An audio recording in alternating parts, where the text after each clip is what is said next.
Boa noite a todos. O Eduardo já está aí na sala.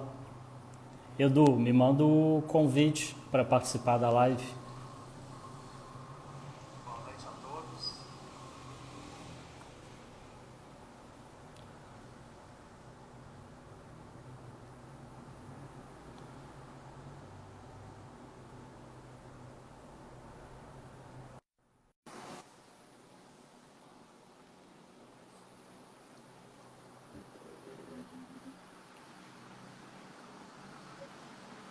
Boa noite, Fala, Eduardo. Andrade. Boa noite, tudo bem? Tá me escutando bem? Tô sim, você me escuta? Tá ótimo. Só ajustar aqui o celular. Aham. Enquanto isso, a galera vai entrando e a gente faz os últimos ajustes. Beleza. A Apro- conexão tá boa? Tá boa. Aqui para mim a sua imagem tá tranquila. Beleza. Aproveitar que a galera tá entrando, você chegou antes da educação física, você chegou a ir para a SpaceX? Acho que foi para a SpaceX? Foi quando eu estava no terceiro ano do ensino médio, eu fiz o concurso para a carreira de oficiais do Exército. Aham. Aí a primeira etapa era a SpaceX, né? Aí Sim. fui para lá, formei, e a gente é promovido a cadete, vai para a AMAN, para a Academia Aham. Militar das Agulhas Negras. Aí Sim. fiquei um ano na AMAN, mas não quis seguir carreira não, tranquei matrícula lá e depois que eu comecei na educação física. A mãe é em Resende, né? Sim, sim, Resende, estado do Rio de Janeiro. A mãe é puxado, né? O cara tem que gostar de sofrer um É pouquinho, né? demais. Pô, tinha semana lá, que semana, né? Nem dia não, que eu dormia tipo 6, 7 horas na semana, que às vezes emendava estágio, emendava operação, tirado de serviço também. Lá é ensino superior também, né? Então Sim, tinha toda a sim. parte acadêmica, tinha a prova. Aham. Não era fácil a vida lá, não. Eu tive um primo meu que formou no IME e ele tinha muito amigo lá da Amana. Então, direto a gente viajava junto e ia. Os caras da AMAN a gente não precisava preocupar com o quarto, não. Era um cantil e um cantinho lá na casa, tava bom pros caras Precisa de muito não, né? O pouco já basta já, né? já. Mas você é aí de Juiz de Fora mesmo, né? Sou sim. Minha família tá espalhada pelo Brasil, pelo mundo aí, mas eu sou de Juiz de Fora mesmo. Ah, tá igual eu então, tá cada Num um num canto, né? canto. É. É. Eu tô aqui no Nordeste agora, eu tenho um irmão que está no Sul, já faz uns mais de 10 anos, e tenho um irmão mais velho que é formado em Educação Física também, aí na FAEFID, que está em Roraima, está no Norte. Nossa, Tá um em lá é cada, chão, hein? é, um em cada canto. Mas você é de Juiz de Fora também, né? Sou aí de Juiz de Fora. Nasci e fui criado aí. Só depois da faculdade que vai surgindo outras oportunidades e a gente vai saindo, né? A vida vai encaminhando a gente, né, aos poucos, mas vai. Isso. O Dico tá falando que você tem que botar uma bandeira do Brasil ali em vez da de Portugal. Não, não, por enquanto a de Portugal vai ficar aqui. Eu tenho muito carinho por lá. Acredito que você também, né? Você ficou até mais tempo lá do que eu, né? Eu fiz um ano de intercâmbio, igual você, e depois eu voltei pro mestrado, foi mais 2 anos. Você chegou a pegar a época do Ciência Sem Fronteiras? Não, na época que eu fui, estava reiniciando o Ciência Sem Fronteira. Foi como se fosse o primeiro ano de transição, né? Eu fui assim que eles abriram o programa de novo, e a partir do ano seguinte aí já começou a ter mais bolsa, mais visibilidade, né? Eu peguei o iniciozinho. Você conseguiu ir com bolsa também? Não, fui sem bolsa. É igual ao meu caso também. Fui como eu digo, fui com Bolsa Família, né? Eu Meus usei justamente o pais. dinheiro que tinha juntado no SpaceX na mão pro intercâmbio. Ah, sim. Eu tinha uma Aham. grana boa guardada, meus pais me ajudaram também, igual você falou, Bolsa Família, né? Aí eles deram É, uma força e deu para ir. sim. Bom, já tem uma galera aí na live. Então, boa noite para todo mundo que está aí presente, nos assistindo. Vamos dar início aqui ao nosso bate-papo. Então, só para seguir aquele protocolo padrão, me apresentar para quem não conhece, eu sou o professor Augusto Pedretti. Hoje eu estou aqui na Universidade Regional do Cariri, que é no interior do Ceará, e já venho acompanhando aí o futebol FJF desde 2014, alguns momentos mais próximos, outros mais distantes. Na medida do possível, aí eu tô sempre de perto aí com o Marcelão nesse projeto que eu admiro bastante. E assim como eu tenho feito, né, com os outros treinadores, Eduardo, fala um pouquinho de você, da sua relação com o projeto, quando que você iniciou. Conta pra gente um pouco da sua trajetória aí no futebol FJF. Claro. Boa noite para todos que estão nos assistindo. Muito obrigado, Pedretti e ao Futebol JF pelo convite. Como o Pedretti me apresentou, eu sou o Eduardo, sou preparador físico do time Sub-17 do Futebol FJF. Sou graduando em Educação Física, apresentei o TCC hoje, inclusive. Pedretti assistiu, o Marcelão, que é o coordenador do projeto, foi um dos professores da banca, até mandar um abraço para ele, com certeza ele está assistindo a gente. E a minha primeira experiência no projeto foi em 2018, como auxiliar de preparação física do Felipe Soldado, que era o preparador físico do time Sub-15 na época. Então eu ajudei ele na coleta de mestrado e aproveitei e fiquei um tempo mais observando. Eu intervia poucas vezes, mas foi um momento muito bom que eu aprendi bastante. Depois, em 2019, eu tive com o Pedro Horta e com o Pedro Lamas do time Sub-13, a gente foi campeão da Liga aqui de Juiz de Fora, o campeonato municipal. E logo depois eu fui para o intercâmbio, que era o que a gente estava falando no início. Aí fiquei 6 meses em Portugal estudando, pelo intercâmbio da UFJF. E lá eu tive a oportunidade de fazer um estágio também. Eu trabalhei como preparador físico do Clube Naval Setubalense, que disputa a segunda divisão da Liga Portuguesa, mas eu trabalhei com natação. Apesar de hoje eu estar inserido no futebol, a oportunidade que apareceu lá em Portugal para trabalhar foi natação. E ainda lá em Portugal, o Marcelão me ligou, perguntando quando eu voltava para o Brasil, a gente conversou, e ele fez o convite para eu estar assumindo a preparação física do futebol JF do time Sub-17, e desde quando eu voltei para o Brasil, dia 16 de fevereiro, eu estou no projeto até então como preparador físico do Sub-17. Sim, essas experiências, igual você comentou, que lá estava na natação, é sempre válido, né? A gente consegue transferir o conhecimento que a gente vai adquirindo ali em diversas modalidades para depois aplicar ao específico que a gente está ali, que no seu caso hoje é o futebol, né?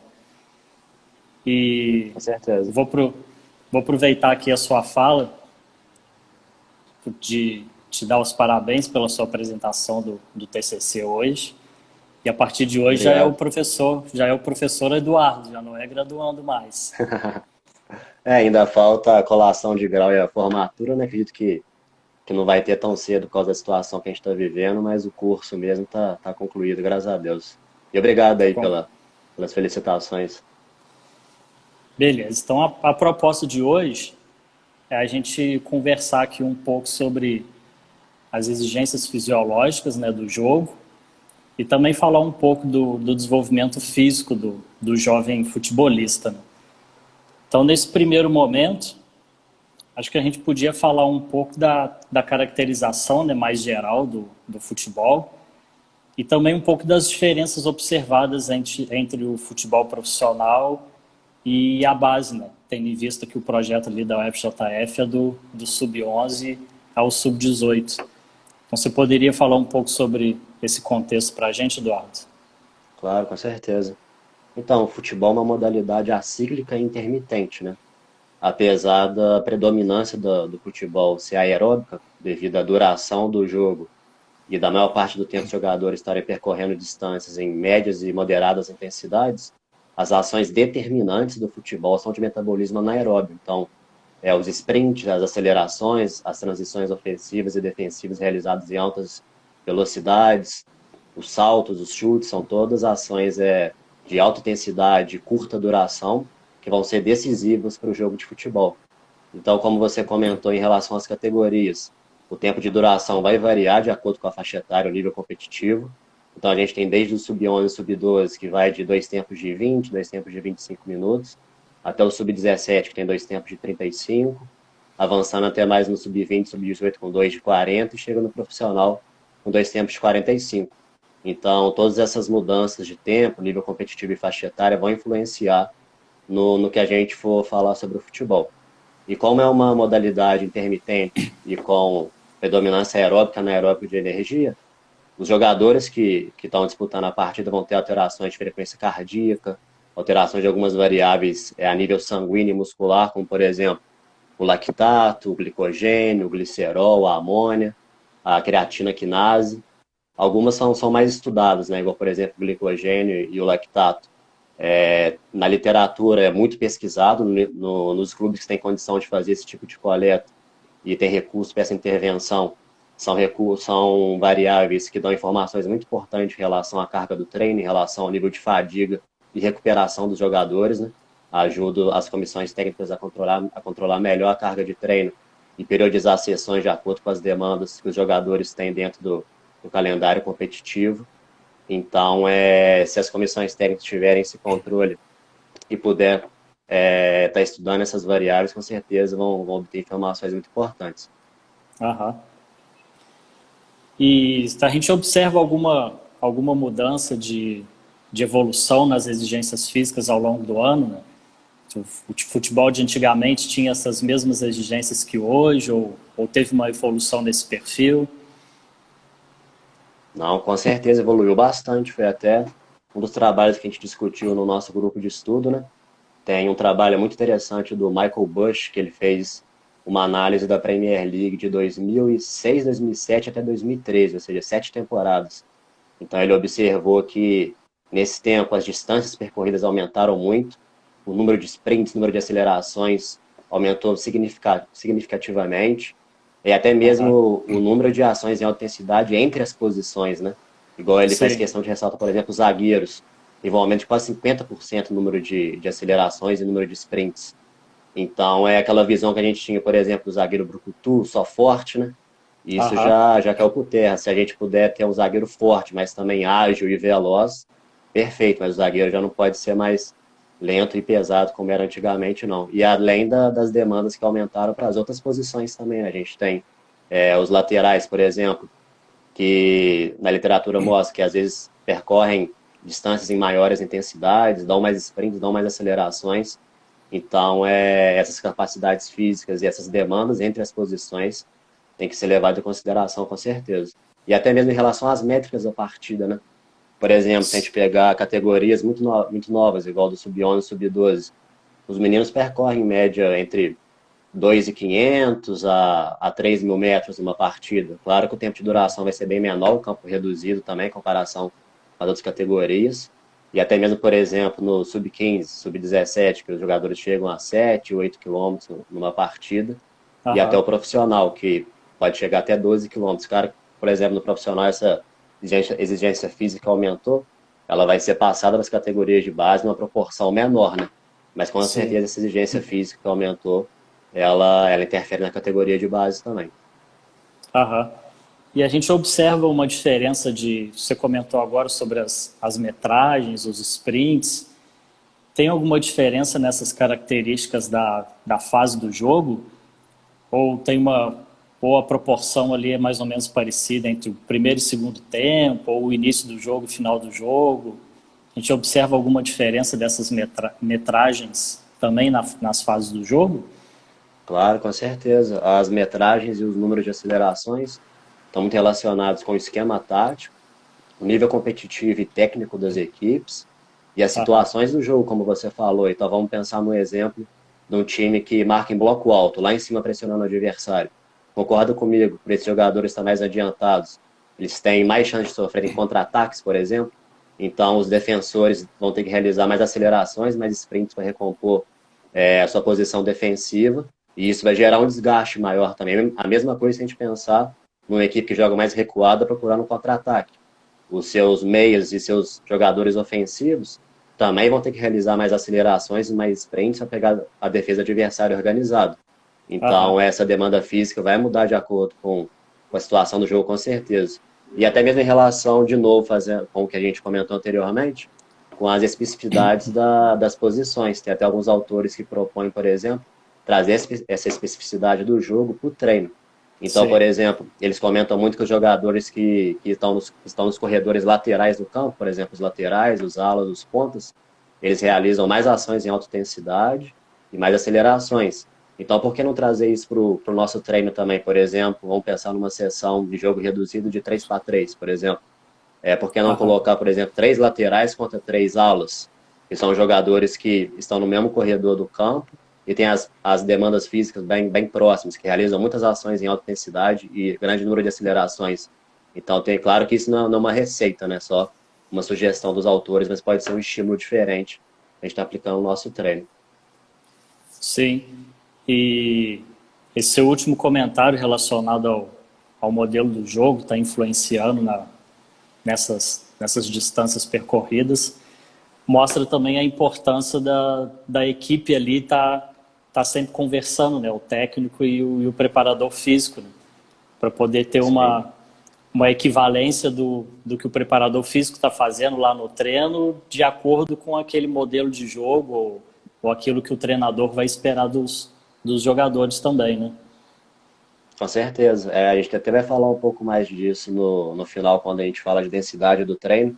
Que apesar Aham. do preparador físico controlar mais as sessões físicas isoladas, né, vamos dizer assim, a demanda física que tem nos treinos de campo e nos jogos também é muito importante, né? Essas cargas têm que estar todas equalizadas durante as semanas e as sessões de treino para não ter nenhum descompasso da carga e da exigência dos jogadores. Sim, sim. Seguindo aqui então nos tópicos que a gente separou, todas essas ações, né, que ocorrem durante a partida de futebol, ela vai estar gerando algumas respostas fisiológicas específicas, né? Então, quais são essas principais respostas fisiológicas geradas? E também a gente observa a diferença nessas respostas de acordo com a fase de jogo? Claro, com certeza. Eu acho que um dos primeiros fatores que a gente tem que observar em relação a isso é o limiar anaeróbio. Só para a gente recapitular, o limiar anaeróbio está relacionado com quanto que o organismo suporta em atividades de alta intensidade. Então, a gente começa uma atividade muito intensa. A gente tem a capacidade de tamponar o lactato, que é um dos resíduos metabólicos do organismo, pela reação de tamponamento do bicarbonato. Então, a gente vai progredindo no exercício, tem o bicarbonato para neutralizar esse lactato, mas ele tem um limiar. Quando a gente atinge ele, não é possível mais, esse lactato vai se acumulando no tecido, na musculatura, a gente vai fadigando e naturalmente tem queda de desempenho. Então, as fases do jogo estão muito relacionadas com esse limiar anaeróbio. Tem um dos estudos muito interessantes da Universidade Federal de Ouro Preto, eles têm um grupo de pesquisa em futebol lá, que eles fracionaram o jogo inteiro de 15 em 15 minutos. Então, eles observaram que tem um apito inicial, ok, o jogo, ele vai tendo uma progressão natural de ritmo e de intensidade que culmina entre os 15 e os 30 minutos, tanto da primeira etapa quanto do segundo tempo. Eles observaram que nesses estágios os jogadores chegam mais próximo do limiar anaeróbio e tá relacionado, inclusive, entre o primeiro e o segundo tempo, que eles observaram que no primeiro tempo os jogadores não sentem muito impacto da fadiga, eles conseguem realizar muitas ações em alta intensidade, realizam muitos sprints, muitas acelerações, mas quando chega no segundo tempo, tem uma queda muito brusca, principalmente a partir da segunda metade do segundo tempo.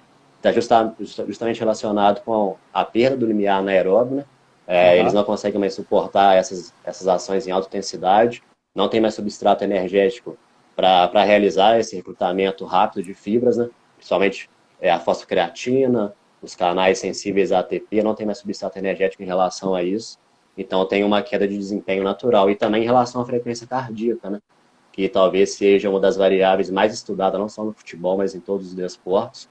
Eles fazem correlações muito interessantes entre os limiares ventilatórios e a frequência cardíaca. Então, quando a gente divide, a gente não, né? Tem a divisão já na literatura das 5 zonas de frequência cardíaca, desde a 1, que é a mais moderada, vamos dizer assim, entre 50% e 60%, até a zona 5, que chega próximo da frequência cardíaca máxima, do 100%.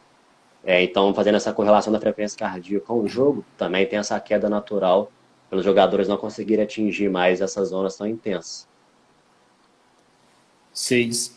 Aí ainda nessa linha das respostas fisiológicas, que você acabou de falar, eu percebo que se fala muito pouco na parte bioenergética ali do pré-jogo ou do pós-jogo. Eu costumo comentar muito com meus alunos de personal, né, que tudo que acontece antes e depois do treino tudo que acontece antes ou depois do treino ou do jogo também vai ser relevante e que a fase de recuperação, inclusive, ali a gente pode considerar até como fazendo parte do treino, né? Então, quais que são os cuidados importantes que a gente deve ser levados em consideração sobre esse aspecto? Essa fala sua é muito importante, Pedretti, porque às vezes as pessoas associam o treino puramente à carga e aquelas ações que os jogadores ou seu atleta, seu aluno de personal vai realizar na sessão, mas não. Para a gente poder extrair o melhor desempenho dos nossos atletas, a gente tem que levar em conta não só o treino, mas o descanso e a alimentação, talvez sejam tão importantes quanto o treino, né? E em relação a esses fatores, um que é pouco comentado, a gente até discutiu no nosso grupo, é a hidratação. Porque um jogador desidratado, ele se recupera pior, percorre menores distâncias no jogo, não consegue recrutar tantas fibras e fica fadigado, e se fadiga mais rápido em comparação com outros atletas que se hidratam melhor, né? Então, Aham. a gente tem que criar esse hábito nos nossos jogadores de se hidratar, de estar sempre com uma garrafa de água na escola, no caminho para casa, em casa mesmo, sempre se hidratando, para poder Aham. se recuperar melhor. E outro fator relacionado com os estoques energéticos, talvez aí o mais importante para se falar é o glicogênio, porque por se tratar de uma modalidade glicolítica de predominância aeróbica, o glicogênio ao longo da parte dele é depletado e a gente não tem esses estoques por muito tempo. Então, por exemplo, até 72 horas depois da partida, os jogadores ainda estão se recuperando desses estoques de glicogênio. Então, por isso é muito importante uma alimentação rica em carboidratos, aí no caso pode entrar até a intervenção do nutricionista em relação a uma equipe transdisciplinar, né? Aham. Talvez, então, a alimentação nesse sentido seja muito interessante da gente avaliar também. Sim. Esses dias eu estava conversando com um amigo meu lá do Rio Grande do Sul. Eles fizeram uma pesquisa sobre os hábitos alimentares e o conhecimento alimentar da seleção brasileira de futsal, para poder ver o conhecimento que eles tinham sobre alimentação e se isso ia influenciar, né, nos hábitos alimentares deles. E eles chegaram a perceber lá que os atletas, e nesse caso são atletas ali de alto nível, né, que fazem parte da seleção, eles tinham pouco conhecimento nutricional, o que acarretava numa alimentação um pouco deficitária. Eles acabavam não comendo as proporções corretas que deveriam comer. Então, esse ponto que você levantou, tanto da parte da hidratação, da bioenergética ali, característica da modalidade, é importante ter passar esse conhecimento também, né, para os atletas, para eles poderem estar sempre no 100% ali do treino e também dos jogos, né? Com certeza, só fazendo um gancho na sua fala, Pedretti, em relação à hidratação, tem até alguns clubes que utilizam marcadores de urina. Não sei se o pessoal que está assistindo, até mesmo você já ouviu falar, por exemplo, nos vestiários eles colocam tabelas nas paredes com a coloração da urina, para os jogadores poderem observar. Então, uma urina cristalina está relacionada com uma boa hidratação. Então, os jogadores já estão ali cientes de que o nível hídrico deles tá ok. Mas, por exemplo, marcadores de coloração mais escura sugere que o indivíduo está desidratado. Então, se a gente conseguir educar nossos atletas para poder ter esse tipo de conhecimento e se hidratarem melhor, com certeza a gente evita muitas consequências negativas do treinamento, né? Aham. Aí, seguindo nessa linha, né, já que a gente está falando um pouco dos cuidados e dos controles que vai estar auxiliando aí na recuperação do atleta, a gente poderia também estar pensando no controle da carga de treinamentos, né? Então, a gente tem ali como objetivo principal do preparador físico, né, fazer com que os atletas estejam aptos ali a desempenhar a sua função nos jogos no mais alto nível, né? Independente ali da fase competitiva que a equipe se encontra, em buscar manter o atleta disponível à disposição do treinador, né? E a gente sabe que são diversas as possibilidades quanto a esse tema de controle de carga de treino, mas como que o projeto ali, vocês lá no Futebol UFJF, tem trabalhado com essa variável? Então, o controle da carga de treino, ele está muito relacionado com a intensidade e o volume, né? Então, ele pode ser dividido em carga interna e externa. A carga interna está mais relacionada com as variáveis fisiológicas que sofrem alterações durante o exercício. Então, por exemplo, a frequência cardíaca, o lactato, o glicogênio, até a própria PSE, que a gente vai falar dela, é um marcador de carga interna utilizado em escalas subjetivas, né? E a carga Aham. externa está mais relacionada com a quantidade de trabalho. Tem alguns autores que não gostam de falar nesse termo, mas eu acho que fica mais didático de entender. Então, a carga externa está relacionada, por exemplo, no treinamento resistido, com o número de repetições, número de séries, se a gente pensar num treino de campo, número de acelerações, número de sprint de uma atividade, número de chutes, de cabeceios, está relacionado com esses fatores. Aham. E no projeto, em relação à pergunta que você fez, a gente não tem carga de frequencímetro, que talvez seja o padrão ouro de controle de carga no futebol hoje. Então a gente utiliza as escalas subjetivas, a gente utiliza a PSE e o TQR. A PSE é a escala subjetiva de esforço e o TQR é de recuperação. Aí nesse ponto é Sim. interessante falar que existem dois tipos de escalas em relação aos descritores, né? Tem escalas que vão de 6 a 20 e de 0 a 10. Independente de qual for utilizado, o importante é que essas duas escalas tenham os mesmos descritores. Porque se você utiliza, por exemplo, uma PSE de 6 a 20, mas um TQR de 0 a 10, pode gerar alguma confusão na cabeça dos jogadores, ainda mais se tratar de base, meninos mais novos ainda não estão com a parte cognitiva totalmente formada, então isso pode gerar algum tipo de confusão. Aham. E também a gente conversa muito lá no projeto em relação a não se limitar apenas às escalas, de conversar com os jogadores também, né? Então, por exemplo, antes de começar o treino, a gente faz a coleta do TQR. Então, a gente, antes de marcar, pergunta ao jogador, poxa, você dormiu bem? Tá com algum incômodo muscular? Tá com alguma dor? Tem alguma coisa acontecendo que você precisa falar com a gente, que você queira falar? E tudo isso vai dar informações boas para a gente entender melhor como que esse jogador está comportando em relação à carga de treino e até mesmo a recuperação dele. Então, o Aham. nosso primeiro contato é pela TQR, antes do treino. Os Sim. jogadores vão para a sessão de treinamento físico, que antecede o nosso treino de campo no projeto. E após o treino de campo, no final da sessão de treino daquele dia, a gente passa a PSE perguntando novamente e fazendo essa marcação de 0 a 10. É assim que a gente faz o controle de carga no projeto. Aham. E vocês utilizam também essa parte do controle para poder manipular ali o treino, às vezes diminuir um pouco ou aumentar, né?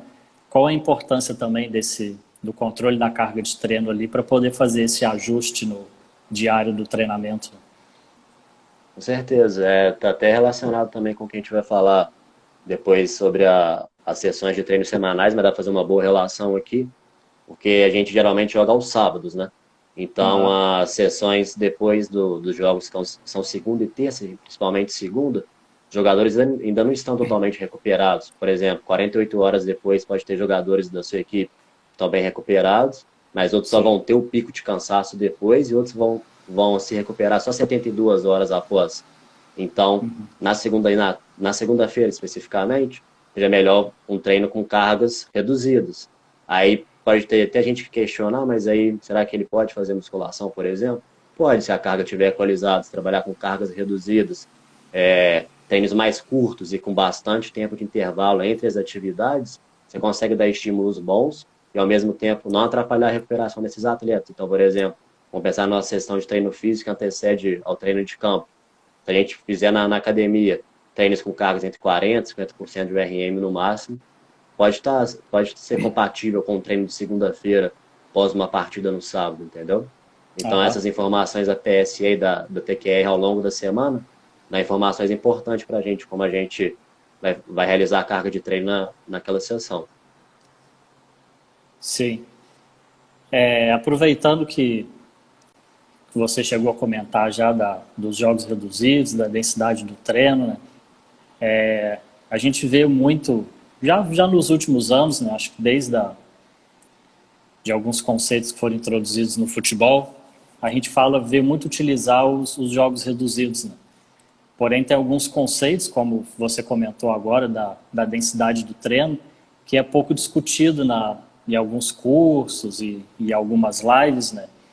E também, principalmente, aquelas pessoas que estão começando agora, os treinadores que estão começando a trabalhar com futebol, ainda também há muita dúvida de como utilizar esses jogos reduzidos no treinamento. Então, fazendo um gancho aí com a sua com a sua fala, você podia falar um pouco para a gente mais sobre a densidade do jogo, do treino, e também dar alguns exemplos ali de microciclos que você costuma fazer no dia a dia lá no futebol FJF? Claro. Primeiro, em relação à densidade do treino. Como você falou, poucas vezes são discutidos e falados, mas é um conceito muito importante. O que é a densidade do treino? É a relação do tempo das atividades e do tempo de pausa entre as atividades. Então, o tempo seja aí o principal fator para a gente considerar. Então, vamos pegar como exemplo aqui uma sessão de 40 minutos. Se a gente realiza poucas pausas entre as atividades, ou até mesmo dar um treino contínuo, direto de 40 minutos, é exemplo de um treino muito denso, que você teve atividades muito contínuas e pouca pausa. Mas se a gente pensar na mesma sessão de 40 minutos, sendo que você tem atividades fracionadas, com muito tempo de pausa entre as ações, então é um exemplo de um treino pouco denso, vamos dizer assim, que você tem muitas pausas. E esse conceito da densidade vai ser muito importante, tanto para o treino específico, físico, que a gente realiza antes, quanto para o treino de campo. Porque, vamos pensar de novo, no microciclo de treinos de segunda a sexta e jogos aos sábados, que é o que a nossa realidade do projeto, que a maioria das equipes de futebol de base tem um microciclo parecido com esse. Então, na segunda-feira, não é interessante a gente realizar treinos muito densos, porque os jogadores ainda não estão recuperados. Como eu disse, pode ter jogadores que 48 horas após estão bem recuperados, mas outros só vão se recuperar 72 horas após. Então, como a gente não atingiu esse tempo ainda, não é interessante realizar jogos reduzidos muito curtos e muito intensos. Por exemplo, até um jogo 5x5 seria um jogo muito intenso se você não controlar bem o espaço e o tempo da atividade. Então, talvez na segunda, realizar jogos um pouco maiores, com pouca duração e muita pausa entre as atividades. E evitar, talvez, exercícios com muitas transições, que são muito desgastantes, onde os jogadores têm que realizar muitas acelerações, muitos sprints, muitas distâncias em alta intensidade. Exercícios de campo que tenham muitas progressões em direção ao alvo, que os jogadores também vão ter que realizar muitas distâncias em altas intensidades, muitos sprints. Então, na segunda, pode ser que não seja um treino ideal para atividades muito densas. Sim. Mas na terça e na quarta, por exemplo, que já passou dessas 72 horas de recuperação após a partida, aí sim talvez seria interessante.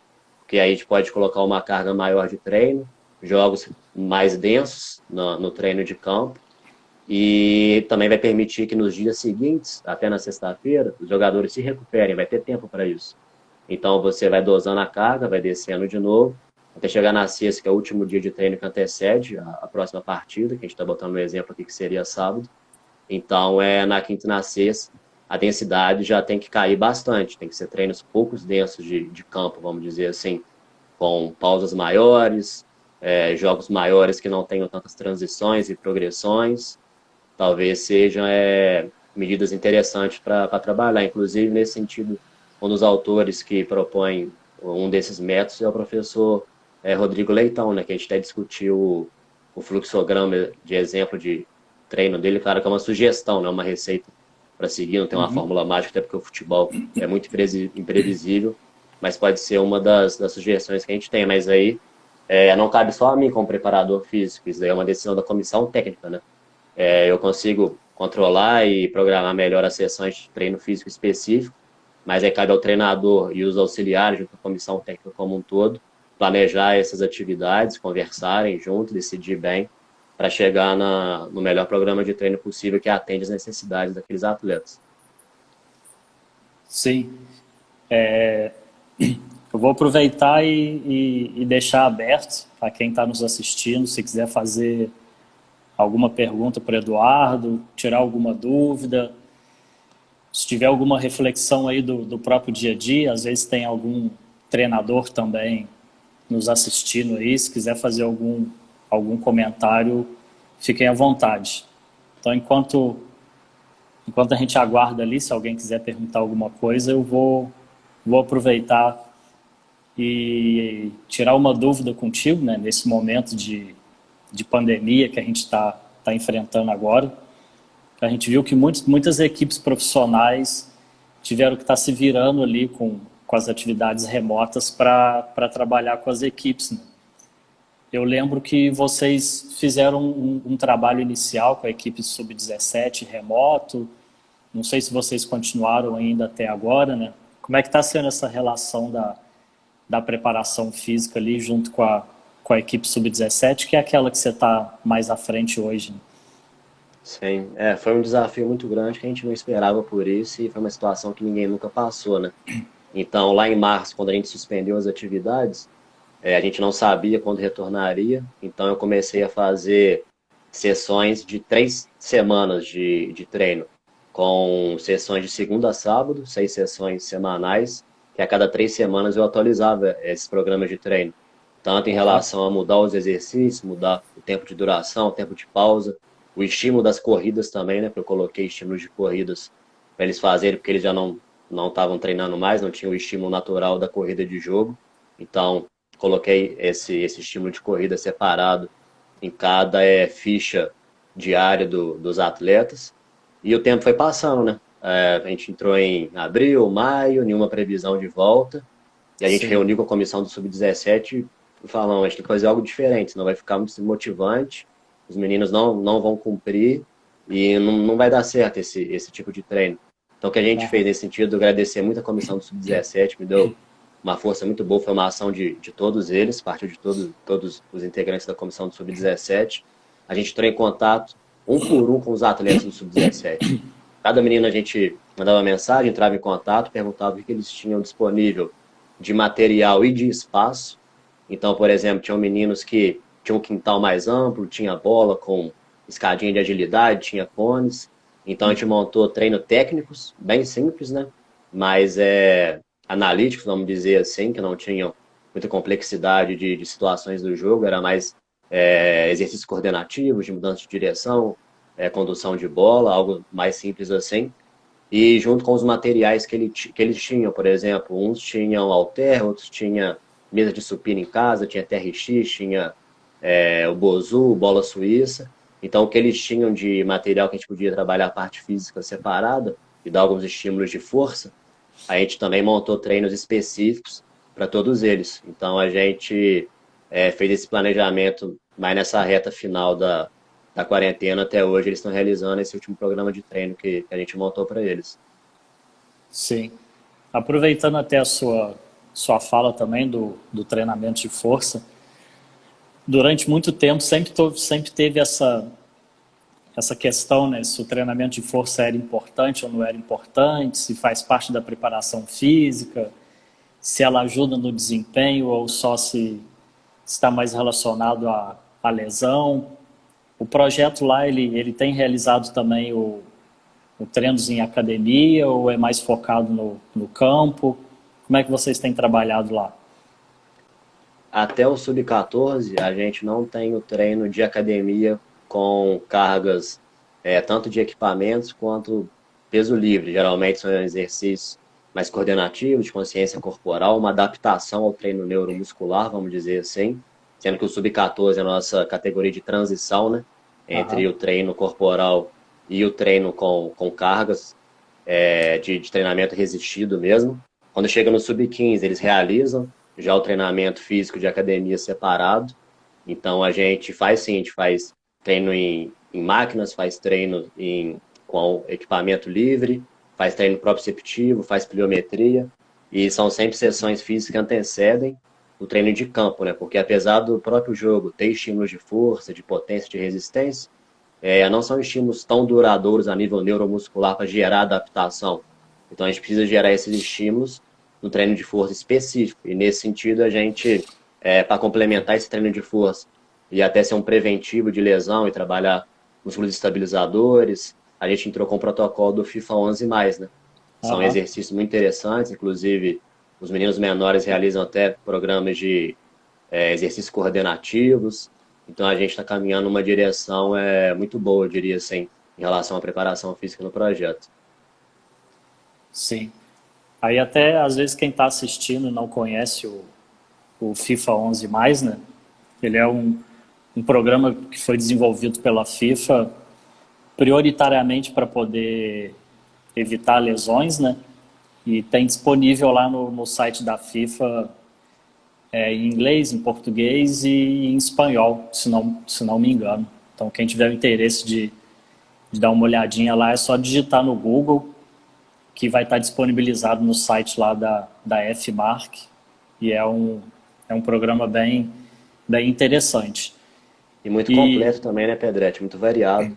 Porque você tem estímulos ali, por exemplo, de circuitos de acelerações, mudanças de direção, ao mesmo tempo você tem exercícios proprioceptivos, exercícios estabilizadores. Então, é uma cartilha, eu acho que aham, muito fácil de ser cumprida e que dá muito resultado. São exercícios muito importantes para a formação física dos atletas. e não toma muito tempo do treino, né? Que ela tem ali uma duração de 20 minutos, né? Mais ou 20 menos em minutos. média. É, Então dá para ser incorporado ali no dia a dia dos treinos sem estar perdendo nas outras dimensões a serem trabalhadas. E eu ia com até comentar certeza. contigo, e você já comentou ali anteriormente, que eu ia te perguntar nessa diferença da preparação física ali do sub-15, sub-17 e e das equipes mais iniciais, né, do sub-11 até o sub-13, que aí a gente tem hoje lá no projeto por conta de toda aquela individualidade biológica, né, que a gente já vem comentando desde o nosso primeiro bate-papo lá com o Marcelão, que o currículo ele foi pensado de acordo com a faixa etária, né? E aqui na preparação física também, né? Então as equipes ali iniciais dá-se uma ênfase maior nessa parte de coordenação, né? A parte técnica, coordenativa, para a partir do sub-14 tá progredindo para as capacidades físicas mais, né, propriamente dita, né? Tá trabalhando mais a força, a velocidade, a explosão. E esses dias eu estava lendo até um trabalho de revisão sobre o treinamento neuromuscular para crianças. Acho que vale aqui a gente também fazer o comentário de que o treinamento de força ele não é só aquele treinamento dentro de academia, né? Não necessariamente tem que ser com peso, com carga extra ou com equipamentos, né?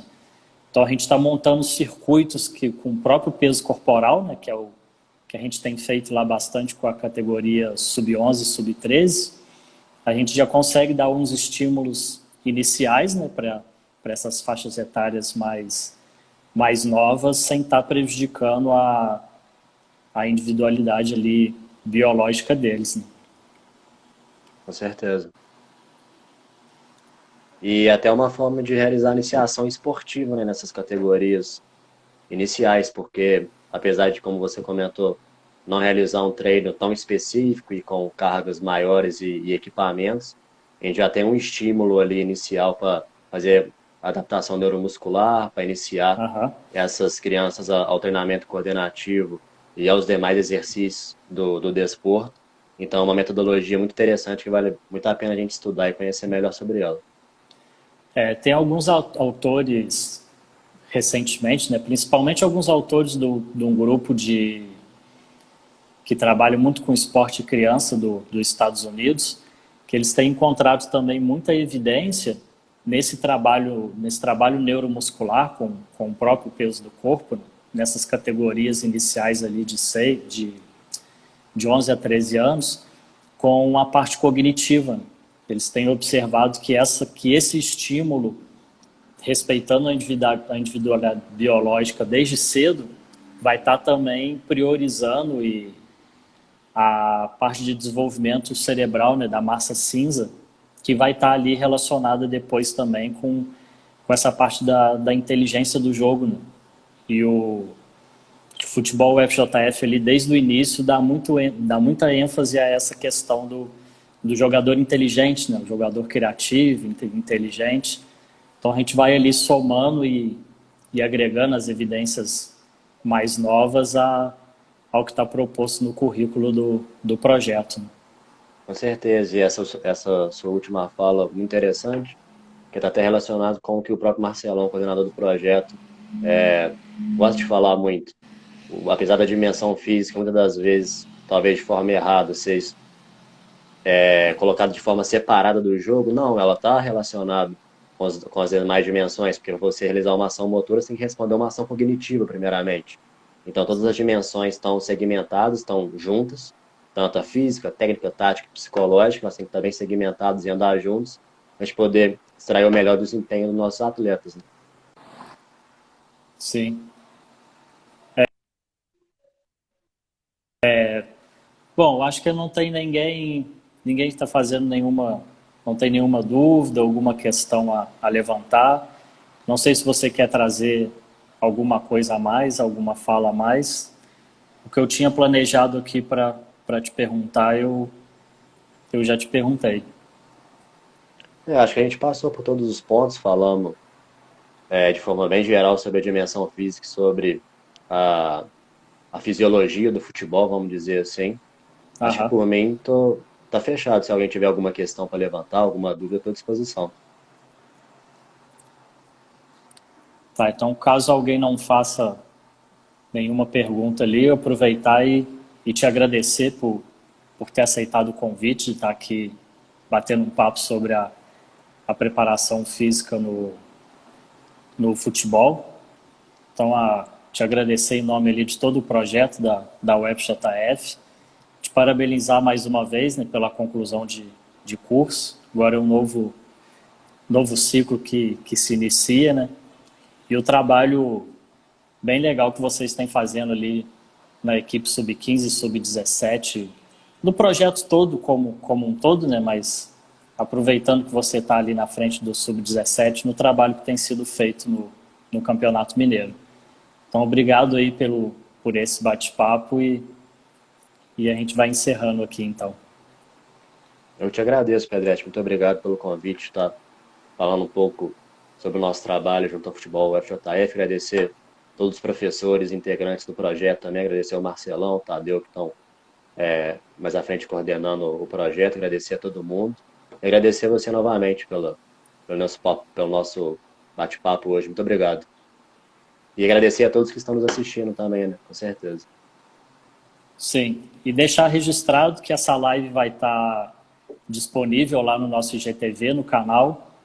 Então, se vocês souberem de alguém que não conseguiu assistir agora, podem estar assistindo lá de novo, encaminhando para alguma pessoa que vocês acham que deixe assistir. Vai estar gravado lá no nosso canal. Então, um grande abraço, Edu. Tchau, tchau a todos que estavam aí nos assistindo. Valeu, Pedretti. Boa noite. Forte abraço.